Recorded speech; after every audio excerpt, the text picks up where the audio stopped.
আমি বলি আলেমরা করে কি? আলেমরা সবচেয়ে বড় কাজ করে। আলেমরা পুলিশের কাজ করে, আলেমরা ওসি সাহেব এসপি সাহেবের কাজ করে, আলেমরা ডিসির কাজ করে, আলেমরা ডাক্তারের কাজ করে, আলেমরা ইঞ্জিনিয়ারের কাজ করে, বহু কিছুর করে, প্রশাসকদের করে। আলেমদের বহুত কাজ। ডাক্তার সাহেব কি করেন? সর্দি কাশি জ্বর ইত্যাদি থেকে ভালো করার চেষ্টা করেন। একজন আলেমে দ্বীন মানুষকে জাহান্নাম থেকে বাঁচাবার চেষ্টা করে।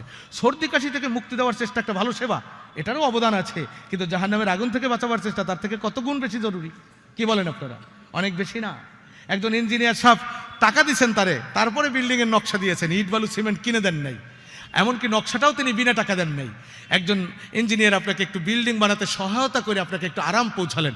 একজন আলেমে দ্বীন মানুষকে জান্নাতে পৌঁছাইয়া স্থায়ীভাবে রাজত্ব বাদশাহী দানের একটা ব্যবস্থা করেন। আলেমে দ্বীনের কদর বোঝেন আপনি? ওসি সাহেব একজন চোরকে চুরি থেকে ফিরাতে চেষ্টা করেন, কিন্তু চোরকে কুতুব বানিয়ে দিতে পারেন না, আবদাল বানিয়ে দিতে পারেন না। আল্লাহর ওলিদের সংস্পর্শে চোর আবদালে পরিণত হয়ে যায়, কুতুবে